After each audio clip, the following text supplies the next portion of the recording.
एक भीषण महामारी की तरह फैला हुआ रोग है जिसे हस्त क्रिया कहते हैं, अंग्रेजी में जिसे मास्टरबेशन कहते हैं। इस हस्त क्रिया के द्वारा आगे चल करके वो नितांत नपुंसकता को प्राप्त हो जाता है। अब चिड़चिड़ा स्वभाव हो गया, एकदम निराश हताश उदास, अब क्या करें, शरीर नष्ट कर दें, वो डिप्रेशन में पहुंचने लगे। हस्त क्रिया से संपूर्ण शरीर ढीला, फीका, दुर्बल, कमजोर और रोगों का प्रादुर्भाव होने लगता है। खड़े भोजन नहीं पाना चाहिए, लेटे भोजन नहीं पाना चाहिए, चलते हुए नहीं पाना चाहिए, बहुत गर्मा गर्म भोजन ब्रह्मचारी को नहीं करना चाहिए। इस महारोग का आना सहज है, पर इससे पिंड छुड़ा लेना बहुत ही कठिन है। किसी डॉक्टर की ना किसी दवा की कोई सामर्थ्य नहीं इसको छुड़ा सके।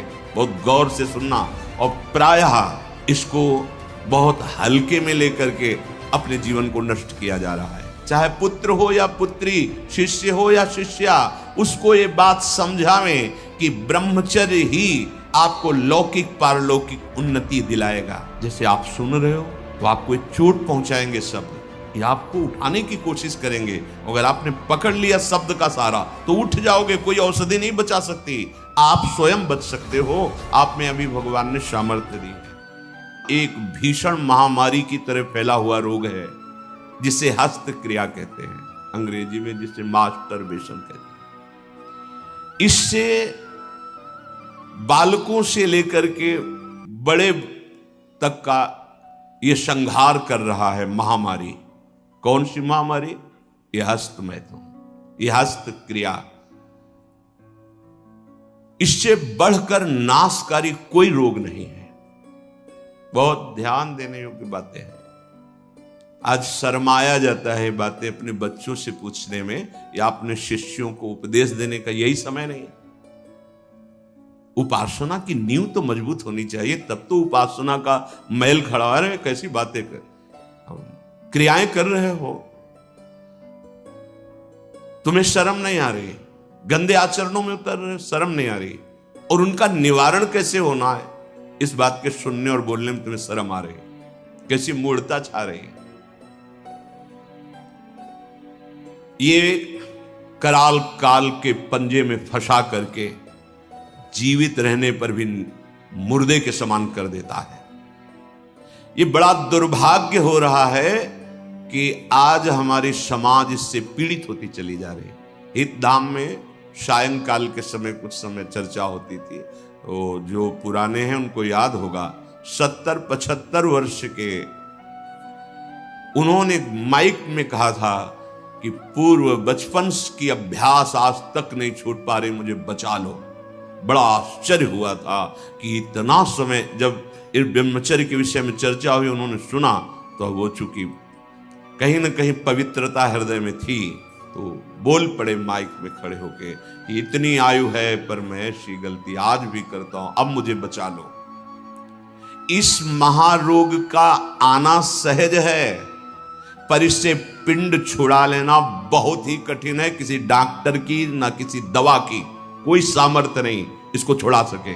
बहुत गौर से सुनना, और प्रायः इसको बहुत हल्के में लेकर के अपने जीवन को नष्ट किया जा रहा है। ये सबसे बड़ी क्रूरता अपने साथ तुम कर रहे हो। यदि हस्त क्रिया के द्वारा अपनी जीवनी शक्ति को नष्ट कर रहे हो, आपकी नस नाड़ियों से जीवनी शक्ति निचुड़ रही है, ये तुम्हारा नाश कर देगी।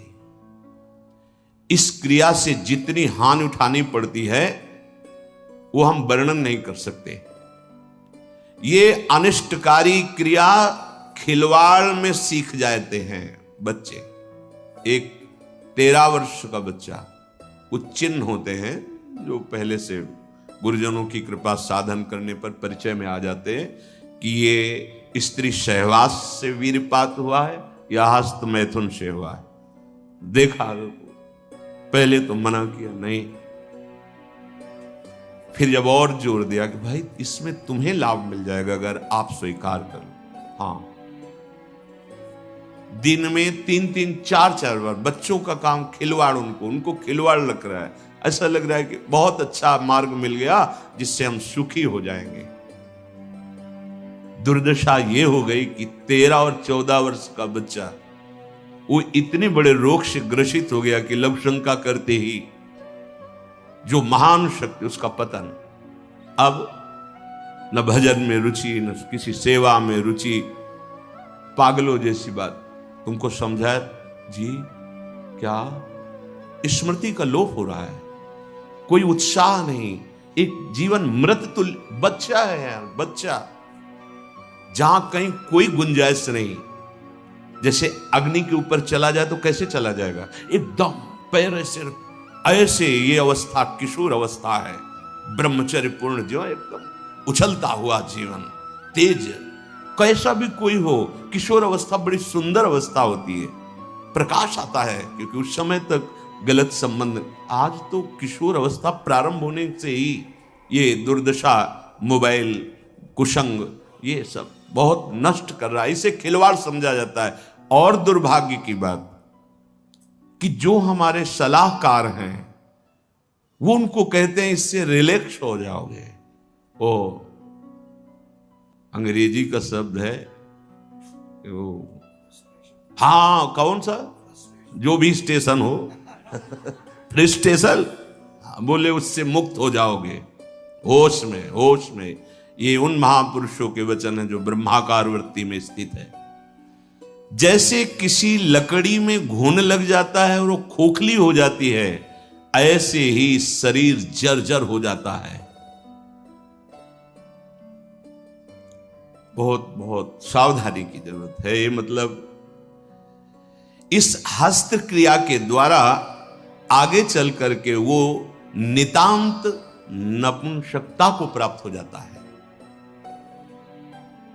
नशों में ऐसा दौर्बल्य, ऐसी कमजोरी आ जाती है कि सहवास के लिए सोचा मात्र खत्म हो गया जी, सहवास की योग्यता खत्म हो जाती, गृहस्थ मार्ग में चलने लायक नहीं रहता, संतान उत्पन्न करने की सामर्थ्य नहीं रहती। बहुत सावधानी की जरूरत है, इसे खिलवाड़ मत समझो। किसी भी औषधि में, किसी भी डॉक्टर में कोई भी ऐसा उपाय नहीं है जो इसे छोड़ सके। आपकी स्वीकृति ही एकमात्र है, सत्संग ही एकमात्र है, भगवत चिंतन, भगवत कृपा ही एकमात्र उपाय है कि इस महान रोग से, और ये वायरल की तरह फैल रहा है, जैसे कोरोना वायरल नहीं था ऐसे फैल रहा है। छोटे छोटे बच्चे जो अभी जानते भी नहीं, वो इतने से संस्कार पड़ रहा है, अच्छा लग रहा है। अब वो जीवन भर, अगर अभी तो नहीं, अभी सुधर जाए, नहीं जीवन भर नहीं रोक सकता, नहीं रोक सकता। या तो सद्गुरु कृपा हो जाए और बहुत शासन हो और वो स्वयं उस शासन को स्वीकार करे तो निकल सकता है, नहीं बड़े बड़े इस महामारी से नहीं निपट सकते। इसके लिए कोई इंजेक्शन नहीं तैयार हुआ अभी तक कि आप जाओ रोग खत्म। ये स्वयं स्वीकृति में बैठा हुआ महामारी है और ये वायरल की तरह फैल रहा है, नवीन पीढ़ी का सर्वनाश। और कुछ महानुभाव ऐसे हैं कि इसको बता रहे हैं तो नेचुरल है, ये स्वाभाविक है, प्राकृतिक चलता है, ये कोई, अरे तुम सर्वनाश को तुमसे प्राकृतिक बता, स्वाभाविक बता रहे हो, नहीं। बहुत सावधान आप लोग, दुर्भाग्य का निमंत्रण मत दें। ये दुर्भाग्य है, ऐसा दुर्भाग्य है कि आपकी दिनचर्या ही नहीं हो सकती। कभी भी व्यभिचारी की एक जैसी दिनचर्या बहुत काल तक नहीं हो सकती। 2-4 दिन प्रयास करेगा, गिर जाएगा। ब्रह्मचर्य कभी भी दिनचर्या में फर्क नहीं पड़ने देगा, चाहे जैसी स्थिति हो, चाहे जैसे शरीर नहीं उठ पा रहा तो उसका चिंतन भागवती होने लगेगा।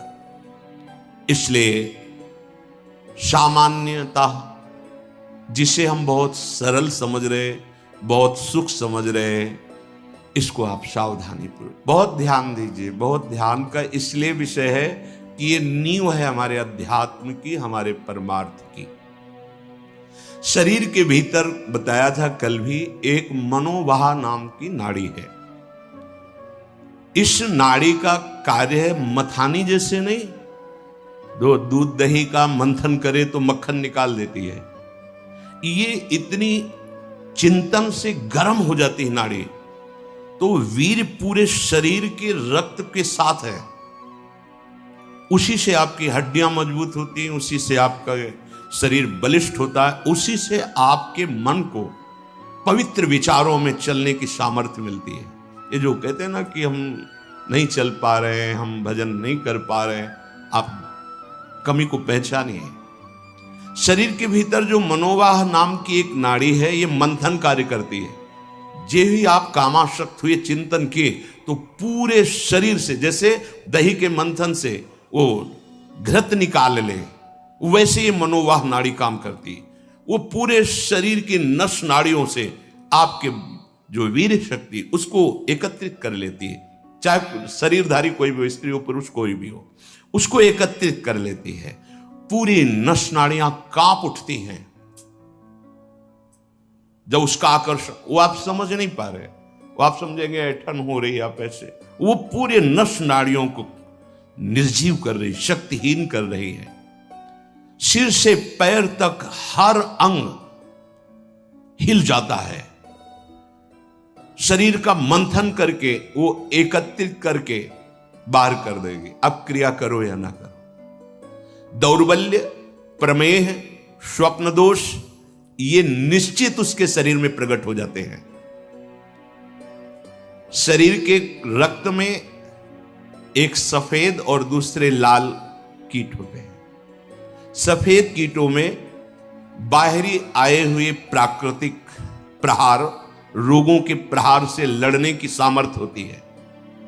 जो हस्तक्रिया या अन्य अष्टमैथुनों के द्वारा वीर शक्ति का नाश करता है, तो सफेद कीट ये नष्ट होने लगते हैं।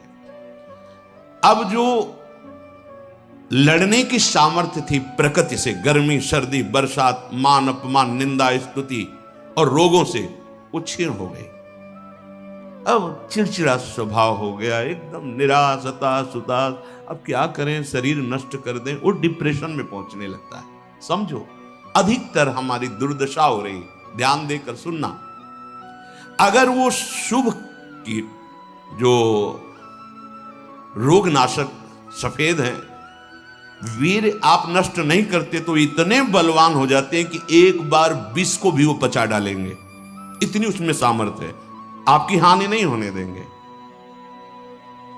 ज्यों ज्यों आप ये नीच चेष्टा करते हैं, त्यों त्यों ही ये जो आपको सबल बनाने वाले वो नष्ट होने लगते हैं, और उसके कारण भयानक रोगों का सृजन होने लगता है।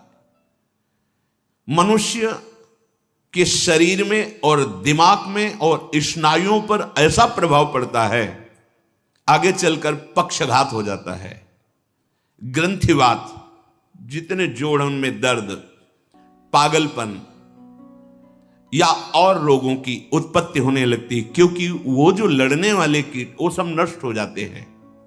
व्यभिचार सर्वथा निंदनीय है, और सबसे महानिंदनीय है ये हस्त क्रिया, क्योंकि इसमें किसी दूसरे की जरूरत नहीं होती है। बहुत सावधान, बहुत नीच प्रवृत्ति है इसका। वायरल की तरह, जैसे वायरस होता है वो वायरल हो जाता है ना, ऐसे हो रहा है, ऐसे जिसको देखो सुख का साधन माने हुए है, नवीन अवस्था अपने को नष्ट कर रहे, और प्रमाण उनको मिल जाता है ऐसे बहिर्मुख लोगों से जो कहते हैं कि हाँ, आपका हृदय ठीक रहेगा, आपका स्वास्थ्य ठीक रहेगा, आप दिमाग से एकदम शांत हो जाए। कैसा नीच उत्तर है, कैसा उपदेश है, नाश करने वाला। तस्मात् शास्त्रम प्रमाणम ते कार्या कार्य व्यवस्थितो। आपने वेद पढ़ा है, आयुर्वेद। कौन सी डॉक्टरी ऐसी कहती कि ऐसा करने से आप स्वस्थ हो जाओगे? शास्त्र प्रमाणित, धर्म प्रमाणित उपदेश होना चाहिए। छोटे छोटे बच्चे, नवीन बच्चे जब ये सब पढ़ते हैं और ये सब सुनते हैं, धिक्कार है जीवन को, जो हमारे नवीन पीढ़ी को बर्बाद किया जा रहा है। ऐसे नाटक, सिनेमा, ऐसे उसमें जिसमें हमारी जो संयम की वृत्ति है वो सब नष्ट हो जाए। इस क्रिया के द्वारा सबसे पहला धक्का हृदय पर लगता है। इसका धक्का बार बार लगने से यक्षमा, हृदय रोग और स्मृति का नाश ये शुरू हो जाते हैं। इसे राजक्षमा कहते। यही रोग हुआ था विचित्र वीर को। दो पत्नियों के संयोग में बावरे हो गए, समझ नहीं पाए सिद्धांत को। भयानक हृदय रोग, हृदय का कमजोर हो जाना, जरा सी बात में घबराहट पैदा होना, डर जाना, उत्साहहीन हो जाना। है क्या बात है, एकदम कोई बात नहीं, बेमतलब कल्पना में पर, ये आपके ब्रह्मचर्य नाश का लक्षण है। ऐसा अभागा मनुष्य जीता हुआ भी मृत्यु तुल्य है। मस्तिष्क में बिजली की तरह इसका प्रभाव पड़ता है ब्रह्मचर्य नाश का, वो एकदम क्षीण करता चला जाता है। याददाश्त नष्ट हो जाना, शरीर में एक अजीब सी पीड़ा होना, खाली खालीपन महसूस होना, सुबुद्धि का पूर्ण रूप से ह्रास हो जाना, प्रतिभा न रह जाना, तेज न रह जाना, उत्साह न रह जाना और पागल सा व्यवहार होना, यह शुरू हो जाता है ब्रह्मचर्य नाश से। मस्तिष्क कमजोर होते ही आंखों की ज्योति लड़खड़ा जाती है। ऐसे देखें, अवस्थागत बात अलग। अभी ब्रह्मचर्य रह करके आप देखो, ये तो प्राकृतिक नेत्र हैं, आपके दिव्य नेत्र खुल जाएंगे। कान में सुनने की शक्ति, दांत के मसूड़ों का फूल करके दांतों को जो रोकने की शक्ति, शरीर की शक्ति, ये सब नष्ट हो जाती है, क्योंकि ब्रह्मचर्य सबका आधार है। बहुत जल्दी बाल झड़ना, बाल पकना, जैसे राजा के नष्ट होने पर संपूर्ण सेना बंदी बना ली जाती है, ऐसे ही शरीर का राजा है ब्रह्मचर्य वीर। इसके नष्ट होने पर हर इंद्रिय, हर नस नाड़ी पराजित हो जाती है। आंख, नाक, कान, जिह्वा, वाणी, पैर, त्वचा, आंतें और इंद्रियां, ये सब असमर्थ होने लगती है। पाचन शक्ति पर बहुत बुरा प्रभाव पड़ता है। अब ये नाश नहीं तो और क्या है, जीते जी नाश है। हस्त क्रिया से संपूर्ण शरीर ढीला, फीका, दुर्बल, कमजोर और रोगों का प्रादुर्भाव होने लगता है। मुख की कांति हीनता बढ़ती चली जाती है। मुख प्रसन्न तन तेज विराजा, कीने से रामचंद्र कर काजा। यार चेहरा देखो, वैसा लगता है जैसे सब उड़ गया, कुछ नहीं रह गया, बस केवल सजावट सजावट रह गई है। पवित्रता, जितेंद्रियता, बल, अध्यात्म चिंतन कुछ नहीं, शून्य। बस वही वर्तमान भोगों का चिंतन, कैसे भोगूं, भोगे हुए भोगों का चिंतन। बस आप देख लो अपने हृदय में झांक करके। संपूर्ण जीवन विषयानंद में फंस जाता है। इंद्रिय दुर्बलता के कारण अगर वो गृहस्थ में भी गया तो वो गृहस्थ में भी अपने धर्म का पालन नहीं कर पाता, क्योंकि उसकी जो शक्ति है वो नष्ट हो चुकी है। संतति सुख से भी हाथ धो बैठता है। फिर जो उसको जलन और शोक होती है, क्योंकि वो जो कर्तव्य करना चाहिए गृहस्थ का वो नहीं कर, उसकी सामर्थ्य नहीं रह गई। अब वो अपनी बात तो बता नहीं सकता किसी से। अब जो अंदर जलन हो रही उसका निराकरण कहीं नहीं है। सावधान हो जाइए। ना वैरागी और ना गृहस्थ कुछ नहीं रह पाओगे यदि ये गंदी बातें आप नहीं त्याग पाए। बोलो ऐसे आदमी की सुख की आशा क्या, और अंत में इसका परिणाम महापाप नरक मिलता है। ऐसा थोड़ी है कि आप सोचो कि मेरा शरीर मैं जो चाहूं कर लूं। नहीं नहीं, आपको दिया गया ये भागवतिक है, आपको प्रभु की तरफ से मिला है। जैसे आपका शरीर है और अभी रिपोर्ट कर दी जाए कि आप अपने शरीर को नष्ट करना चाहते, आपको दंड मिलेगा इस बात का। आप शरीर का सद्मार्ग में प्रयोग कीजिए, आप इसका असत मार्ग में आप इसको नष्ट करने का अधिकार नहीं रखते। यहां भी तो फिर भागवतिक विधान में तुम्हारा इतना अधिकार कहां कि तुम इसे मनमानी नष्ट कर दो। दुर्बल चित्त हो जाता है, संयम बिल्कुल नहीं रहता, जब कभी उसको इसका दोष अनुभव में आता है सुनने में, तो प्रतिज्ञा करता है, पर ऐसी हजारों प्रतिज्ञाएं वो रोज करता है, रोज तोड़ता है। क्यों? क्योंकि वो बल ही नहीं रह गया है। जो इस वासना से पीड़ित है, अगर थोड़ा भी हृदय सात्विक है तो शर्मिंदा रहता है, उसकी एक अजीब स्थिति अंदर रहती है, खुलकर किसी से बात नहीं कर सकता, आंख मिलाकर बात नहीं। और जो मलिन हृदय का होता है वो इतना अकड़ करके इतना राक्षसी प्रवृत्ति का हो जाता है, बिल्कुल ढीठ। ये दो वृत्तियां आती हैं जो ब्रह्मचर्यहीनता होती, यह तो इतनी शर्मिंदगी, थोड़ा सा भी हृदय अगर सात्विक है वो ग्लानि, और यह भी इतनी दुष्टता। जो आनंद में हंसमुख होना चाहिए वो उदास, एकदम तेजहीन। उसकी सूरत देखने पर लगता है रोने वाला ही है। स्वभाव में रुक्षता होती है, चिड़चिड़ापन, क्रोधी, निस्तेज, आंखें अंदर धंसने लगती, यहां खालीपन होने लगता है, एक खालीपन, एक काला सा चिन्ह। बहुत बहुत सावधान। ये इतना भयानक रोग है कि जवानी में भी वृद्धावस्था के लक्षण प्रकट होने लगते हैं। किसी भी कार्य में मन न लगना, पड़े रहने की इच्छा होना, थोड़ी मेहनत करने पर हांफते रहना, आगे क्या करना ऐसे विचार करने की शक्ति नष्ट हो जाना, बहुत जल्दी क्रोध आकर के आवेश में कुछ ऐसे वचन बोलना, क्रियाएं करना।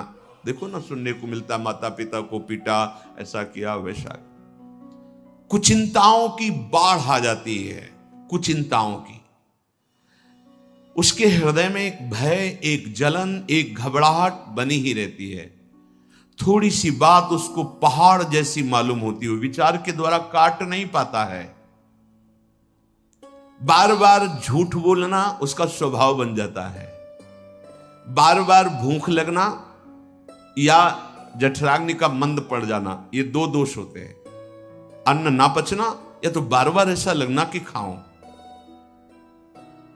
और मलबद्धता आते जब वीर शक्तिहीन हो जाती है तो मल को पकड़ने लगते हैं, उनमें सामर्थ्य नहीं रह जाती पचाने की या मल निकालने की, तो कब्जियत बनी रहती है। नींद का या तो नाना और या आना तो कुंभकर्ण जैसे सोना पड़े हैं। दो,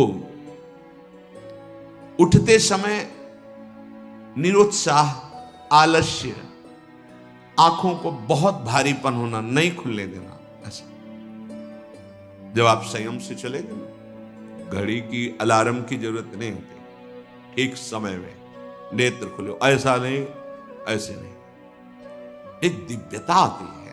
अभी आप उधर कदम सही ढंग से नहीं रख रहे, इसलिए है अलार्म बजते रहते, शोर है। परमार्थ में या व्यवहार में भी आपको चलना है तो आपका संयम बहुत अनिवार्य है। अब बच्चे कहते हैं हमारी स्मृति काम नहीं करती है, पढ़ाई में मन नहीं लगता है। ऐसा क्यों नहीं लगता? आप देखो अपने आचरणों को, देखो पढ़ाई, ये तो इतने टेबलेट, इतना सब, एक बार बोल दीजिए, कभी भी जीवन में पूछ लीजिएगा, उसे दोबारा पढ़ने की सुनने की आवश्यकता नहीं। एक बार अगर हम नहीं सुनना चाहते तो आप हल्ला मचाते रहो, बाद में पूछो तो ना हमने वर्तमान में सुना ना, बाद में उसकी स्मृति रहेगी। जहां स्मृति लगी वहीं लगी है। रात्रि में जो स्वप्न दोष होता है, इन्हीं गलतियों का परिणाम होता है। यदि आप ऐसी कोई गलती ना करें तो कल चर्चा में बताया था, स्वाभाविक कभी हो, वो उफान जैसा, वो जो संतानोत्पत्ति वाला, वो नहीं। जो हस्त क्रिया से युक्त हो गया है वो अनुभव करे, लघु शंका के पहले या बाद में देखना, जो जीवनी शक्ति है वो आपको ह्रास होती दिखाई देगी, बूंद बूंद निकलते दिखाई देगी, कितना सर्वनाश कर रहे हो। बाद में तुम सोचो हम ये विटामिन खा लेंगे, वो खा लेंगे, कुछ नहीं, उसकी पूर्ति नहीं हो सकती, उसकी पूर्ति नहीं हो सकती। आगे इसमें आता है, ये जो आयुर्वेदिक औषधियां दी जाती हैं ये बलिष्ठ होती हैं, और ये चूंकि आपकी प्रवृत्ति गलत है, वो बलिष्ठ होकर आपको और कामोत्तेजना प्रदान करेंगी। तुम रोक कैसे पाओगे? संयम नहीं। इसीलिए कोई औषधि नहीं है, आप स्वयं औषधि हैं उसके। आपका दृढ़ निश्चय और कुछ व्यायाम, प्राणायाम, आहार शुद्धि और नाम जप, इससे आप शासन में ला सकते हैं। इस बात को कौन अपने बच्चों को बैठाल कर समझा रहा है?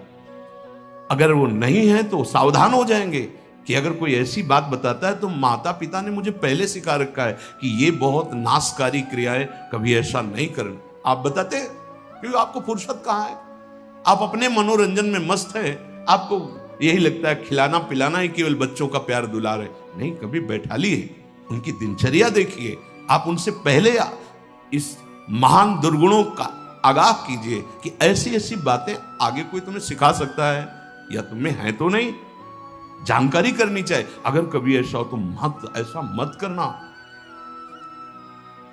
जो नवयुवक हैं, हाथ पैरों के जोड़ों में दर्द मालूम दे रहा है, शिथिलता हो रही, दिमाग में एक सनसनी बनी रहती है, आपको ये अश्लील चित्र देखना अच्छा लगता है, गंदी बातें करना अच्छा लगता है, ये सब उसी हस्त क्रिया का परिणाम है। जिनको बार बार एक स्वाभाविक लघु शंका लगती, एक बार बार ये आपका लक्षण है कि आपने ब्रह्मचर्य का नाश बहुत अच्छे से किया है। कोई भी हो, गृहस्थ हो, विरक्त हो, कोई भी हो, हाथ पैर में कंपन होना, चेहरे पे मुहासे उभर आना, एकदम उठ के खड़े हुए अंधकार सा छा जाना, स्मरण शक्ति का लोप हो जाना, चित्त का अत्यंत चंचल रहना, दुर्बलता, प्रतिज्ञा पूरी ना करना, कोई भी कार्य पूरा ना करना, दिमाग में हर समय गुस्सा गर्मी छाना, नेत्रों में जलन होना, क्षण में गुस्सा क्षण में शांत, माथा, कमर, मेरुदंड, छाती, इनमें दर्द होना। ये बिल्कुल ध्यान से सुन लीजिए। रीढ़ की हड्डी झुकाकर बैठने में आराम महसूस करना, ये सब उसी ब्रह्मचर्य नाश के लक्षण है।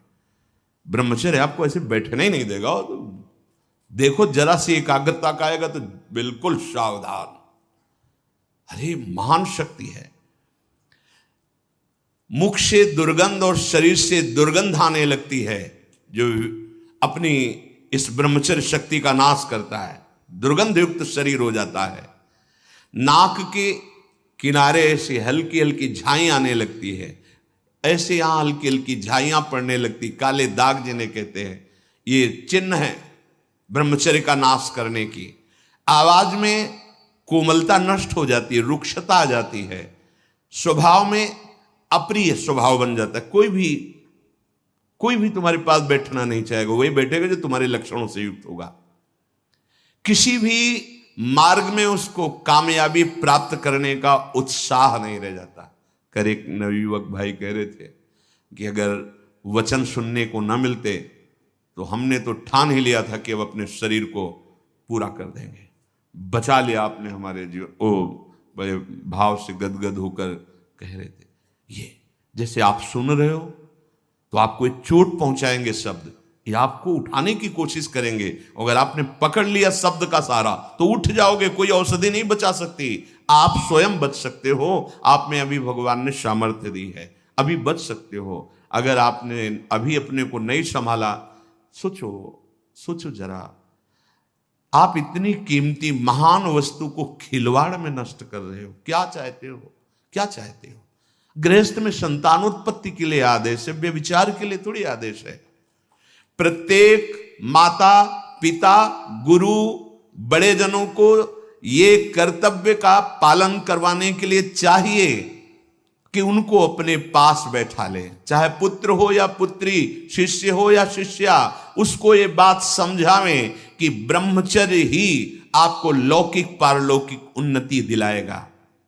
इसमें लज्जा संकोच करना बिल्कुल मूढ़ता होगी कि हम अपने बच्चों से ऐसी बात क्यों करें, या ये समझना कि मैं ऐसा बोलूंगा तो कहीं कोई ऐसा ना सोचे। मान लो गुरु है, उपदेश कर रहा, कहीं ये ना सोच बैठे कि लोग क्या कहेंगे कि रामकृष्ण हरि की चर्चा छोड़ करके क्या चर्चा कर रहे हैं।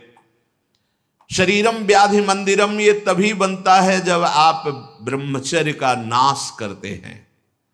अतः माता पिता से, गुरुजनों से सबसे प्रार्थना है कि संकोच लज्जा छोड़कर अपने प्रियजनों को पास बैठाल कर, चाहे बच्चा हो या बच्ची हो, संयम की शिक्षा जरूर बतावें कि कैसे हम अपने जीवन को, भविष्य को, आप क्या समझते हो, अच्छे अच्छे पदार्थ पवा दिए, खूब पैसा लगा करके उनकी सुविधाएं दे दिए, लेकिन वो जो आचरणहीन हो रहे हैं, जो जीवनी शक्ति का नाश कर रहे हैं, किस उन्नति में जाएंगे।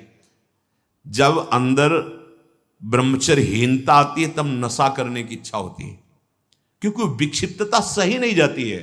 वो गांजा, चरस, ड्रग्स, ये वो, अब उस नशे की उत्तेजना में और नष्ट होता चला जाता है, नष्ट होता चला जाता है।